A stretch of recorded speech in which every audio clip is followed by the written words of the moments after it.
विधायिका सोफिया फिरदोस। धन्यवाद madam speaker.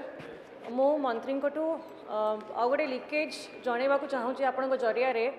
जो एजेंसीज मान को आउटसोर्स करा जाउची एमती ओमफेड प्लांट भी अच्छी किसी सिक्योरिटी गार्ड एम को आउटसोर्स करा जाउची तांको उपरे भी सेम रूल आपण इम्प्लीमेंट करने को आदेश देबे कि प्लस स्थानीय लोक मान को रोजगार मिलूना एम्प्लॉयमेंट मिलूना मोर कॉन्स्टिट्युएंसी रे मध्य जो गुड़ाक शिल्प शिल्प अच्छी जो आउटसोर्सिंग एजेंसी माने जो पिला माने को आणुछंती लोकल लोक को न आनिक बाहर लोक को बेसी सुजोग दौरान तापाई आपण कलेक्टर को लिखिकी देबे कि या को कंट्रोल करा जाओ आगे स्थानीय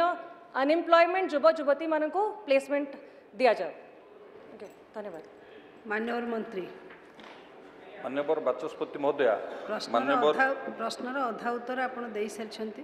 कलेक्टर को डायरेक्शन देबे। माननीय सदस्य जो कथा कहले निश्चित भाव में जेतेबेले लोक माने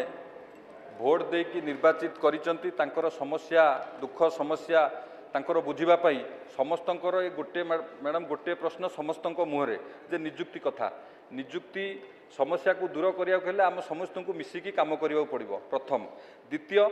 आमे जेहेतु निर्वाचित प्रतिनिधि आमर मध्य राइट्स रोची आमे डिस्ट्रिक्ट एडमिनिस्ट्रेशन सहित आमे निजे कथा हबा जे मो अंचल रे शिल्प अच्छी मो अंचल रे मो अंचल युवक युवती माने नियुक्ति पाइबा दरकार जदि सेथरे डिस्ट्रिक्ट एडमिनिस्ट्रेशन सहयोग न करिवे मु मान्यवर सदस्य मानु कहूची मो सहित भी जोगाजोग करंतु आमे आमे निश्चित भाव में समस्ते मिसी किभली भाव में जो अंचल रे शिल्प होउची से अंचल रे किभली युवक युवती नियुक्ति पाइबे आमे सेति प्रति ध्यान दबा एवं जो ओमफेड कथा कहले एटी विभागीय मंत्री बहिचंती मोर अनुरोध रहिबो जहाँ प्रश्न अच्छी ताकू किभली भाव में समाधान करहब आम समस्ते मिसी करिवा।